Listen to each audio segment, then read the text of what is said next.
Commanding General of U.S. Army Europe. I'd like to thank you all for attending today. We're very proud of what is occurring today with the deployment of the 3rd Brigade Combat Team, 4th Infantry Division, which, as General Ray said, is a visible sign of the continued U.S. commitment to peace and security and prosperity on the continent of Europe. What is significant about this deployment is this Brigade Combat Team is bringing all their equipment from the States. It is enabling us to build additional readiness within the United States Army and also readiness within our NATO allies. By bringing their equipment from home station, you're able to see the complexity of this operation, the ships on both sides of us. We're able to exercise the strategic lines of communication. We're able to exercise all that it takes working with our allies to have freedom of movement and speed of assembly so we can move where needed to ensure we are ready to maintain the peace and deter any potential adversaries.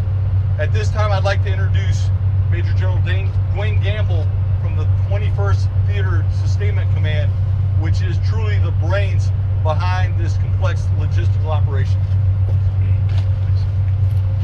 Good afternoon, my name is Major General Dwayne Gamble. I'm the Commanding General of the 21st Theater Sustainment Command. We're headquartered in Kaiserslautern, Germany. It's our mission to receive, stage, and onward move this brigade from the port of Bremerhaven to Poland, where it'll prepare to exercise and conduct operations with our NATO allies. We'll do this over a 10-day period. Currently, we're on the morning of day 3. We'll do first, the deployment started at home station on 3 vessels, 2 of which you see here docked at the port. The first vessel has already been downloaded and has departed this station. We'll move them forward from this location via rail and convoy while the soldiers fly from home station direct into Poland and prepare to receive this equipment, where the unit will then prepare to configure its equipment for training and exercises across Eastern Europe. We'll have a convoy as well that will traverse Germany. That convoy will leave tomorrow, and those soldiers will operate their vehicles across Germany and into Poland to link up with their parent brigade. The last piece is we couldn't do this without our allies, our host nation Germany, that enables everything the U.S. Army does in Europe. Germany is our center of gravity in Europe, and our great alliance and our great allies in Germany for the past 70 years have enabled everything we do here, to include the city of Bremen, who facilitate our operation with this incredible capability at the port of Bremerhaven. With that, I would like to introduce one of my allies, Brigadier General Zimmer, the commander of the German Logistics Command. Good morning, ladies and gentlemen. I'm Brigadier General Winfried Zimmer, Commandant of the German Armed Forces Logistics School. And with that school, we are belonging to the Joint Support Service. And with the Joint Support Service, we are happy to give support to our American allies for that very important exercise and operation here in Germany towards Poland, so towards the east flank of the NATO. We are serving the Americans by providing movement control, military policemen, as well as logistical support. Also in my school in Garstedt, there we house right at the moment around about 400 American soldiers plus 600 vehicles. Thank you very much. Okay, ladies and gentlemen, with that, I'll open the floor to questions. Yes. Hello, hi, my name is Jan Polechowski. I'm from Polish Public Television, and I have questions to General Ray. Can you tell us how many rotations are already planned? Can you go to the microphone, please? So as we said earlier, that this is continued effort. So we have a great deal of effort going on all over Europe, from the maritime, special operations, land, and air. This particular operation will be followed very closely by an aviation brigade that will be coming in. And we intend to keep these rotations, as we say, heel to toe, so one after another. We'll keep a steady presence here. Further details, I'd hand you over to General Warren. Well, just to add upon what General Ray said, this is heel to toe, which means before this brigade redeploys, another Armored Brigade combat team from the United States will deploy with all their equipment. So once again, we're getting additional repetition in so we can learn. It's been fantastic. On already, we're doing what we call after action reviews, in which we're able with our allies to talk through how could we do this even quicker in the future. So I think that's significant, that what the heel to toe aspect is, before they depart, another unit will come, and we're going to make sure we are learning. And so every day we're conducting hot washes so we can determine, once again, how do we do this even quicker in the future. To reference your question on what the brigade will be doing, initially they will be assembling in Poland. They will be going through in tactical assembly areas activities to make sure they are ready to fight, and that means they're able to shoot, move, and communicate. They'll also go into a training, some training exercises with the Polish Armed Forces, and then the brigade will move out to locations from Estonia down to Bulgaria and Romania. And then during the course of their 9-month deployment, we'll bring, once again, mass the brigade together so they can practice, once again, the speed of assembly and exercising the criticality of freedom of movement. But throughout their 9 months, one of the great things about deploying state forces from the United States is they're going to be able to work hand in hand with our allies throughout NATO. So both from the Polish armed forces, but also here in Germany, throughout the Baltics, and also the Black Sea. So we're very excited. So it's first but not the last rotation. Right now it is heel to toe. Yes. Let's keep to the end, Poland, to Mr. McGuire. Yes. And I want to ask you about this operation. Is it the biggest operation, military operation, biggest for logistic operation? And second one, what this equipment will be in Poland? Yeah, in terms of the scope of the we have had deployments of armor brigades in the last several years. This is the third armor brigade to deploy.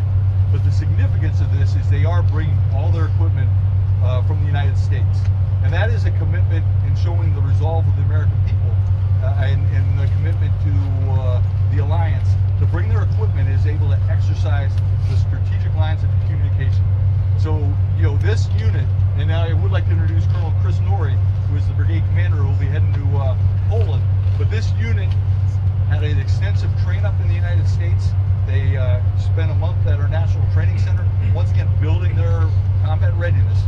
And then they went back to home station in Fort Carson, Colorado, got all their equipment on rail to move it to the port of Beaumont, loaded the 3 ships that you see here at the port, and then now we're going through the same process getting out to Poland. So that degree of complexity is one that we have not done in Europe here for quite a while, but does show the global interest of the United States, and we are similarly having brigades doing similar deployments to Korea and throughout the Pacific. So this is, once again, building readiness of the United States Army, the joint team within the United States, but also our allies and partners here within the alliance.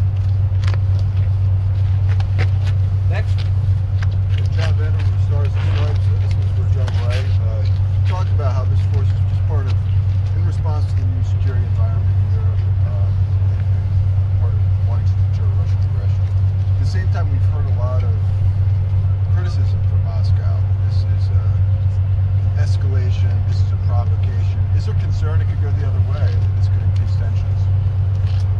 I believe the story started back in the 2014 time frame, back in the February-March time frame, when Crimea was annexed and parts of eastern Ukraine were destabilized. It was then that the U.S. and European leaders met in Warsaw and discussed what to do about that particular situation. Back then, they decided it was time to invest, and the United States has invested money both in 2015, 16, and now well over $3 billion in the 2017 time frame. So this is a continuation of a plan that stemmed from that one event. So our contributions and our investments in that arena are multifaceted. It is, like this, a very important rotational presence, a very clear signal. It's an increased exercise capacity and focus. It is spending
I said, it does show the global commitments of the United States Army and the United States of America. And once again, I'm very proud that we're a member of NATO, and I'm proud of our commitment for 70 years to peace and stability here in Europe. But this unit has recently been focused on the Middle East. They just got back from the National Training Center, which is in Fort Irwin, California. And Fort Irwin, California, for any of you who have been there, I believe there is 3 trees in the entire training area. So it's in the middle of the Mojave Desert. And so why tan? One, that's optimized for training at the National Training Center, and we have not had time to paint them. So it was a conscious decision because of their training path and the need to get them here as scheduled in January, that part of it is just do not have time to paint them green. I have time for one more question. Or not. Just a quick one for General Gamble. This is a big logistical effort that's going on. Can you talk a little bit about what you've learned so far in this early stage? Lessons learned, hiccups along the way to speed it up next time. Yep, thanks for your question. So in terms of what we've learned, it starts with our plan. Our plan was to take an end-to-end view and build the speed of response, or the speed of assembly as we call it, starting at home station. So each of these vehicles, as you see them arrayed here in the port, they're lined up by train, and we knew what train they were going on, or which convoy they were going on when they left Beaumont, Texas. And so we've arranged them by train load or convoy in order to facilitate Colonel Norrie's build of combat power in the assembly area. So we've set a very aggressive, very high bar for ourselves in terms of the speed. So what we've learned so far is the transition from ship to ground, and then ground to rail. There are some friction points in there. We've been able to work our way through those friction points. We've learned that a best practice is this end-to-end view, understanding how the force will be employed, and have that extend all the way back to home station, and how the ships are loaded. The stow plan reflects how we envision employing the force, in this case into a training exercise. And we've also learned that weather has an impact. We had freezing rain and ice over the last 24 hours. We've factored in time to react to that, and so far our plan is going quite well. I think in terms of speed in the future, the second part of your question is to identify those best practices, codify them and use them for future deployments. I think one lesson learned so far is that maybe the departure of the first train, which by the way is halfway across Germany now, headed to Poland, maybe we delay the loading of that first train by a couple hours, because we found ourselves, and we planned it this way, that we were literally downloading the first ship and right onto the first train. So the precision in that took a lot of planning, and frankly it worked fairly well, but I'm not sure that's sustainable for brigade after brigade after brigade. So we have to decide if we take a little bit deliberate approach on the front end in the future to maintain momentum throughout the operation. There'll be 37 trains leaving here and Bergen-Honey over the next 10 days.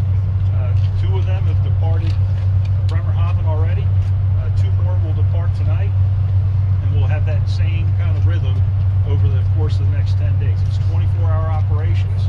Soldiers are operating in pretty tough conditions, but we've been able to work our way through that, and the soldiers are doing tremendous, keeping the mission as well as our civilian partners. The rail company that supports us, the stevedores here that are supporting us, everybody's been able to accomplish the mission despite some challenging weather effects, despite 24-hour operations. And so, I'm pretty proud, frankly,